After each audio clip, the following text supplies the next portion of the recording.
Oh, she your problem too? Yes, sir. And you don't know what to make of her? No. How old is she, Barbara? 15. 15. She lets her knowledge out a bit at a time so as not to embarrass me. That's what I feel about her. I'm giving Miss Wright a lift. I've room for one more. No, thank you, Mr. Chesterton. I like walking through the dark. It's mysterious. Frankly, I don't understand your attitude. Oh, yours leaves a lot to be desired. Will you open the door? There's nothing in there. Then what are you afraid to show us? Afraid? Oh, go away. I think we'd better go and fetch a policeman. Very well. And you're coming with us. Oh, am I? I don't think so, young man. No, I don't think so. I'm not hindering you.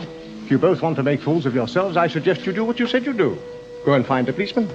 But you've discovered television, haven't you? Yes. Then by showing an enormous building on your television screen, you can do what seemed impossible, couldn't you?